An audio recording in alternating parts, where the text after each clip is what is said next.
இணைந்திருப்பது நியூஸ் ஃபர்ஸ்டின் மதிய நேர பிரதான செய்தி அறிக்கையுடன் சர்வதேசத்தின் பல பாகங்களிலிருந்து சக்தி குளோபலோடாக இணைந்திருக்கும் உங்களை சந்திப்பதில் மிகுந்த மகிழ்ச்சி. விரிவான செய்திகளுக்கு செல்லும் முன்னர் முதலில் தலைப்புச் செய்திகள். நெடுந்தீவு கடற்பரப்பினுள் அத்துமீறி பிரவேசித்து மீன்பிடியில் ஈடுபட்ட இந்திய மீனவர்கள் 17 பேர் கைது செய்யப்பட்டனர்.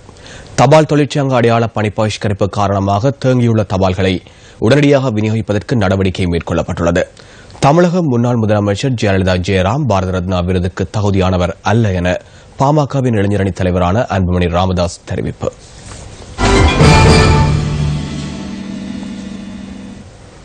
தொடர்ந்து விரிவான செய்திகள். முதலில் உள்நாட்டுச் செய்தி. நெடுந்தீவு கடற்பரப்பினுள் அத்துமுறை பிரவேசித்து மீன்பிடியில் ஈடுபட்ட இந்திய மீனவர்கள் 17 பேரை கடற்படையினர் கைது செய்தனர்.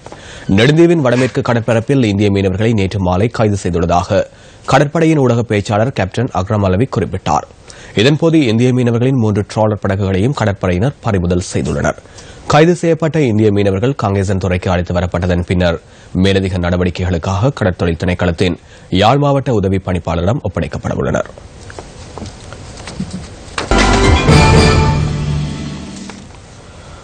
முச்சக்கர வண்டிகளை ஒழுங்குபடுத்தும் செயற்பாடுகள் அடுத்த வருடத்தின் முதல் காலாண்டிற்குள் ஆரம்பிக்கப்படும் என வீதி பாதுகாப்பிற்கான தேசிய சபை தெரிவித்துள்ளது. இது தொடர்பான கலந்துரையாடல்களை ஏற்கனவே ஆரம்பித்துள்ளதாக சபையின் தலைவர் டாக்டர் சிசிர கோதாகுட குறிப்பிட்டார். முச்சக்கர வண்டிகளை ஒழுங்குபடுத்தும் நடைமுறைகள் தொடர்பில் சம்பந்தப்பட்ட தரப்புகளுடனான கலந்துரையாடல்களில் ஆராய்ந்து வருவதாகவும் அவர் தெரிவித்தார். போக்குவரத்து அமைச்சின் உயரதிகாரிகள் மற்றும் முச்சக்கர வண்டி சங்க பிரதிநிதிகளுடன் நிதியமைச்சில் கடந்த வாரம் இது தொடர்பான கலந்துரையாடல் இடம்பெற்றுள்ளது. முச்சக்கர வண்டி சங்கங்களுடன் தனித்தனியே கலந்துரையாடல்களை முன்னெடுப்பதற்கும் அவர்களது ஆலோசனைகளையும் ஆராய்ந்து உள்வாங்குவதற்குரிய செயற்பாடுகளும் சமாந்தரமாக மேற்கொள்ளப்பட்டு வருகின்றன.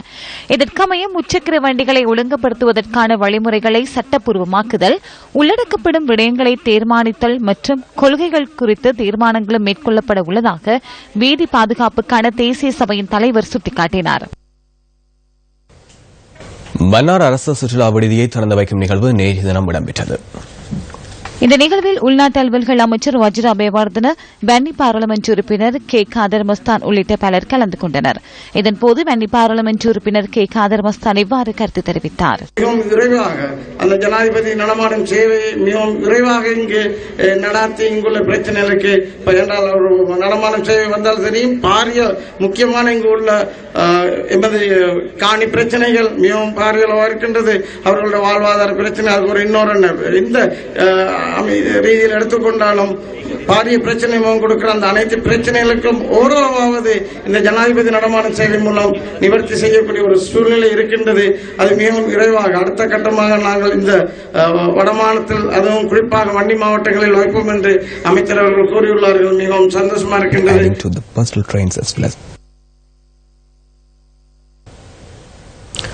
கடந்த 3 நாட்களாக தபால் தொழிற்சங்கங்கள் முன்னெடுத்த அடையாள பணி பகிஷ்கரிப்பு காரணமாக தேங்கியுள்ள தபால்களை உடனடியாக விநியோகிப்பதற்கு நடவடிக்கை மேற்கொண்டுள்ளதாக தபால்மா அதிபர் ரோஹன அபேவர்தன தெரிவித்துள்ளார்.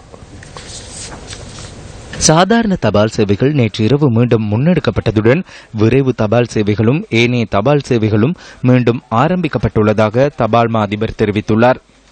தபால் தொழிற்சங்கங்களின் பணி பகிஷ்கரிப்பு காரணமாக மத்திய தபால் பரிமாற்றகத்தில் 1.5 மில்லியன் தபால்கள் குவிந்துள்ளதாகவும் தெரிவிக்கப்படுகின்றது. இன்று இடம்பெறும் வடமாகாண சபை அமர்வுகள் தொடர்பான தகவலுடன் இணைந்து கொள்கின்றார் நியூஸ் ஃபர்ஸ்டின் பிராந்திய செய்தியாளர் முருகப்பெருமாள் மதிவான.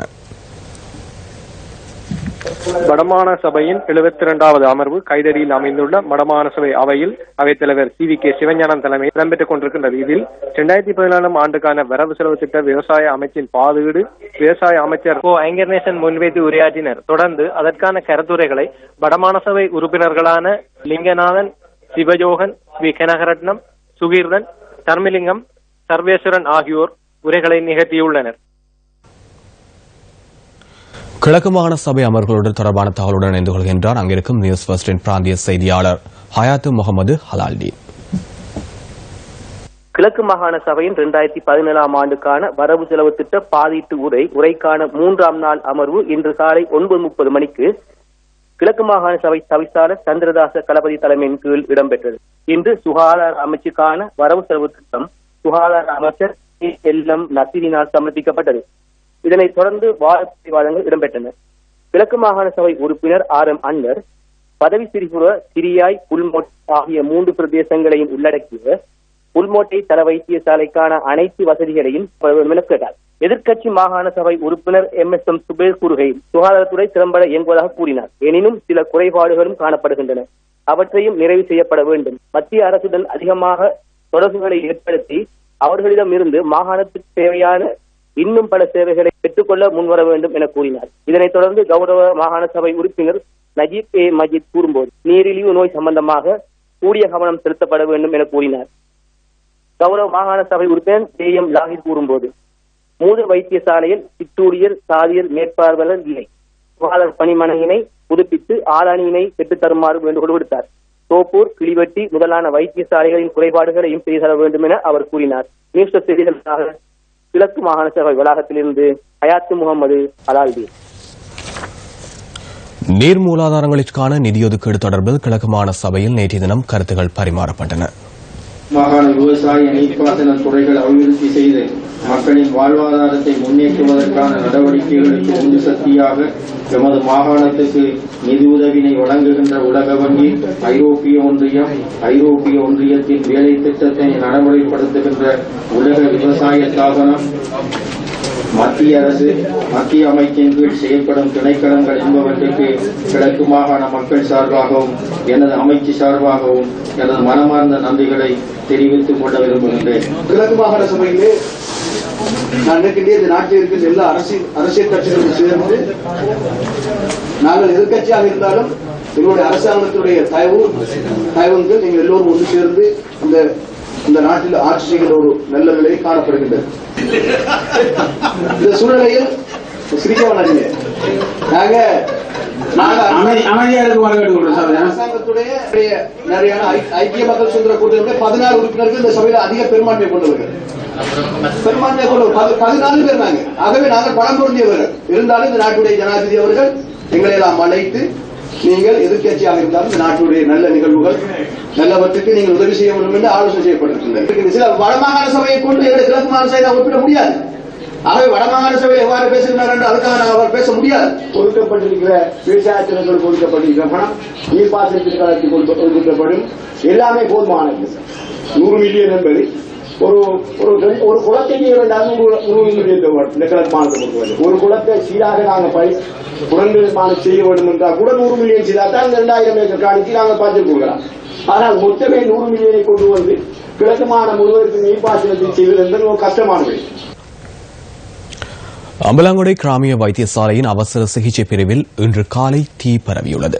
அவசர சிகிச்சை பிரிவில் உள்ள கட்டில் ஒன்றில் ஏற்பட்ட தீ வேகமாக பரவி அருகில் இருந்த உபகரணங்களிலும் பரவியதாக போலீசார் தெரிவிக்கின்றனர். தீயணைப்பு படைப்பிரிவினருடன் வைத்தியசாலை வட்டாரமும் ஒன்றிணைந்து தீயை கட்டுப்பாட்டிற்குள் கொண்டு வந்ததாக அங்கிருக்கும் நியூஸ் ஃபர்ஸ்ட் பிராந்திய செய்தியாளர்கள் தெரிவித்தனர். இந்த சம்பவம் தொடர்பிலான மேலதிக விசாரணைகளை அம்பலாங்குடை போலீசார் முன்னெடுத்து வருகின்றனர். தீ விபத்தில் சேதமடைந்த பொருட்கள் தொடர்பில் இதுவரை எந்தவித தகவல்களும் வெளியிடப்படவில்லை. உணவண்ண பிரதேசத்தின் மீனவர்களுக்கு உயிர் பாதுகாப்பு அங்கிகள் பகிர்ந்தளிக்கும் நிகழ்வு நேற்று நடைபெற்றது. இந்த நிகழ்வில் பெட்ரோலிய வளத்துறை அமைச்சர் சந்திம வீரக்கொடி கலந்து கொண்டிருந்தார். பெட்ரோலிய கூட்டுத்தாபனம் மற்றும் களஞ்சியங்களுக்கு உரித்தான அனைத்து பிரிவுகளிலும் பாதுகாப்பு நிலையத்தில் பயிற்சி பெற்ற அதிகாரிகளை கொண்ட குழு ஒன்றை நிறுவ உள்ளோம். தொடர்ந்தும் சிறப்பு அமைச்சு தொடர்பிலேயே கேட்கின்றனர். இந்த விடயம் தொடர்பில் எமது கட்சி மிகவும் அவதானத்துடன் உள்ளது. சிறப்பு அமைச்சர் ஒருவரினால் தோல்வியடைந்த ஸ்ரீலங்கா சுதந்திர கட்சி பொறுப்புடன் தொழிற்படும். ஸ்ரீலங்கா நிதாஸ் பக்ஷ බොහෝම වගකීමෙන් කටයුතු කරන්න.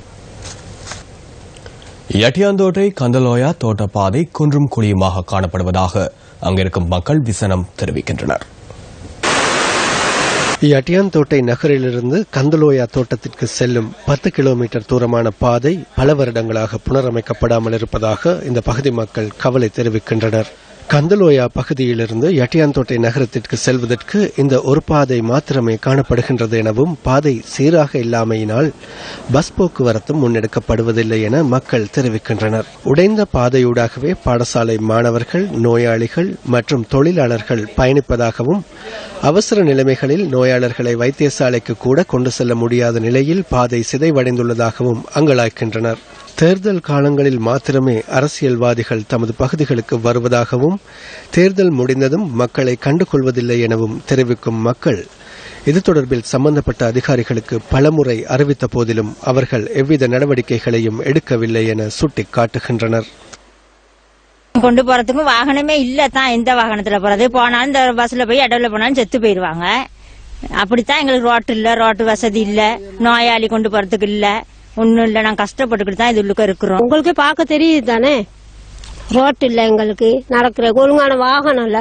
பிரைவேட் பஸ் தான் 2 இருக்கு, சிடிபி பஸ் ஒன்னும் இல்ல. ஓட்டு வாங்குறாங்க, ஆனா வர்ற நேரத்துக்கு மட்டும்தான் நாங்க மந்திரிமாரை காங்குறோம். மத்தபடி எந்த நேரத்திலயும் எதையுமே காங்கிரேக்கு இல்ல. சரியான சிரமமா இருக்கு. ரோட்டுகள்லாம் குழியும் இதா இருக்கு, கல்லு. அதாவது இங்க இருந்து நான் எட்டந்தர போறதுக்கு 35 கிலோமீட்டர் இருக்கு. அங்க போன சொன்னா நாங்க வாகனத்துல போறதுக்குனால இந்த ஷார்ட்கட்ல இறங்கி ஒரு நோயாளி கூட கொண்டு போறதுக்கு ரொம்ப சங்கடம். ஆகவே சம்பந்தப்பட்டவர்கள் இவ்விடயம் தொடர்பில் விரைந்து நடவடிக்கை எடுக்க வேண்டும் என கந்தலோயா மக்கள் கோரிக்கை விடுக்கின்றனர். இடைவிடாமல் முன்னோக்கி செல்லும் மக்கள் சக்தி. இன்னும் அந்த தாளுடன் நியூஸ் ஃபர்ஸ்டின் இன்றைய தினத்திற்கான மதிய நேர பிரதான செய்தி அறிக்கை நிறைவுக்கு வருகிறது. தொடர்ந்து சக்தி தொலைக்காட்சி வழங்கும் திரைப்படத்துடன் வணக்கம்.